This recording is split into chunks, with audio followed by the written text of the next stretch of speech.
Hey guys, welcome to Megha's creation. চলে এসেছি আবারও নিউ ব্লগের সাথে। অনেক দিন ধরেই ভিডিও দিতে পারছিলাম না, তার কারণ মোবাইলটা ছিল আমার নষ্ট। তো এখন আমি নতুন মোবাইল নিয়েছি।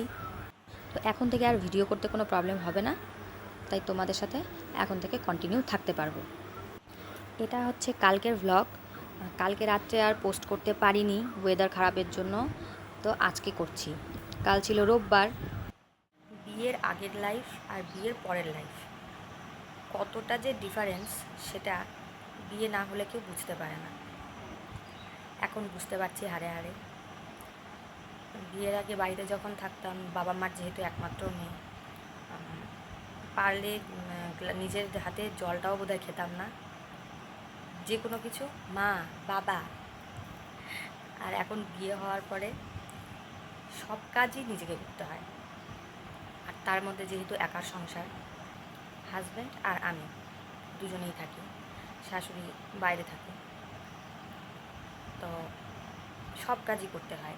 যদিও হাজব্যান্ড খুব হেল্পফুল, বাড়িতে যতক্ষণ থাকে ততক্ষণ হেল্প করে, সব কাজেই হেল্প করে, অস্বীকার করার নেই, কিছু নেই। শুধু তিনি রান্নাটা পারেন না। রান্না যদি করতে বলা হয় তাহলে বাবা ওনার শেষ অবস্থা, বাকি সব। তা যাই হোক, কাল রবিবারের সারাটা দিন কেমন কাটালাম তোমাদের সাথে সেটা শেয়ার করব। এখন আপাতত আমি স্নান করে নিয়েছি আর পুজো দিয়ে দেব। এই হচ্ছে আমার ঠাকুর, গোপাল ঠাকুর বসানো আছে। তো স্নান এখানে আমার কমপ্লিট হয়ে গেছে। এখানে ফুল তুলে নেব। এই হচ্ছে আমার টগর ফুলের গাছ, লঙ্কা জবা লাগিয়েছি বাড়ি থেকে নিয়ে এসে, গাছটাও হচ্ছে আস্তে আস্তে। আরও দু ধরনের জবা আছে, কিনে নিয়ে এসেছিলাম। সেটা হচ্ছে, একটা হচ্ছে গোলাপি কালারের জবাটা, এই জবাটা ফুল হয়েছিল, ঠাকুরকে দিয়েছি। এটা হচ্ছে লাল জবা। আর এই হচ্ছে টগর ফুল। কিছুদিন আগে গাছটায় ভর্তি ফুল ছিল।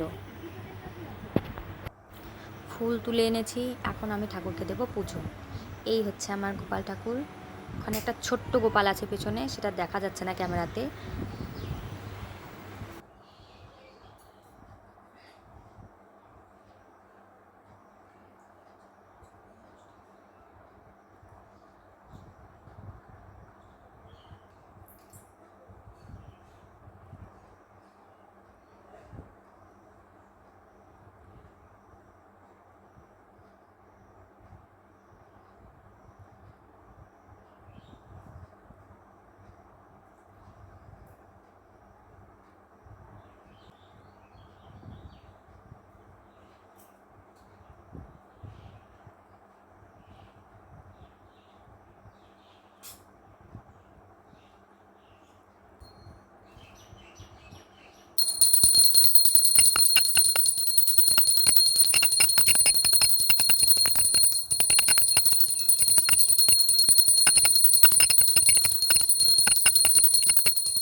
ঠাকুরের পুজো দিয়ে সকালে খাওয়া দাওয়া কমপ্লিট করে বেরিয়ে পড়েছি আমরা ঘুরতে।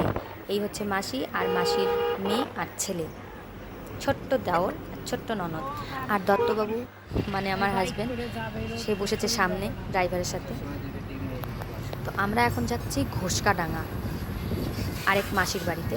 সেখানে গৃহপ্রবেশ ছিল, গৃহপ্রবেশ আগেই হয়ে গেছে, তো আমাদের নেমন্তন্ন ছিল রবিবার। সবাই এসেছি ঘোষকাডাঙ্গায়। মাসির বাড়িতে জাস্ট ব্যাগটা রেখেই সবাই চলে এসেছি নদীর পাড়ে। এখানে সব ভাইয়েরা মিলে নদীতে নেমে পড়েছে স্নান করতে।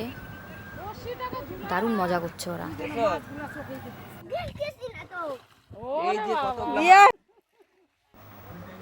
ওদিকে সবাই উঠেছে নৌকায়, নৌকার ওপারে যাবে। আমাদেরকে কেউ যেতে দেয়নি, তার কারণ বিয়ের মাত্র 3 মাস হলো। 1 বছর না হলে সবাই একটু বুঝে শুনেই চলতে বলে, তো সেই জন্য আর রিস্ক নিয়ে গেলাম না।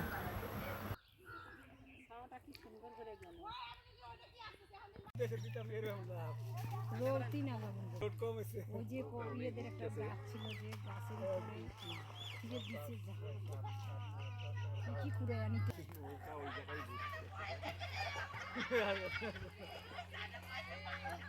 দিকে বসলে কি হয়? ওই শোনা মাঝখানে বস। রূপা এই সাইডে বসো। মাসিগুলো শোনাইছে।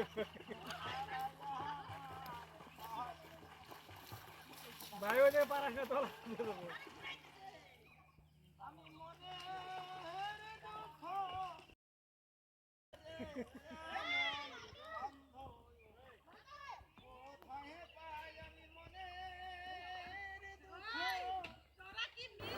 খাওয়া দাওয়া আর ঘোরাফেরা করে ভালোই কাটলো দিনটা। এখন আমরা রাত্রেবেলা বেরিয়ে পড়লাম আবার বাড়ির উদ্দেশ্যে। মাসির বাড়ি থেকে বের হতে হতে বেজে গেছে 9:30। 9:30টার সময় গাড়ি স্টার্ট দিল। আমরা বাড়ি পৌঁছেছিলাম 10:30টার মধ্যেই। আর বাইরে কালকে প্রচণ্ড হাওয়া দিচ্ছিল, বৃষ্টি হচ্ছে, এখনও বৃষ্টি হচ্ছে। তো রাত্রেবেলাটা গাড়িতে আসতে ভালোই লাগছিল খুব। এত সুন্দর একটা হাওয়া, তার মধ্যে চলছিল কি সুন্দর একটা গান। সারা দিনটা সবার সাথে খুব ভালোই কাটলো আজকে। তো যাই হোক, এখন বাড়ি গিয়ে সোজা ঘুমিয়ে পড়বো। প্রচণ্ড টায়ার্ডও হয়ে গেছি ঘুরে ফিরে।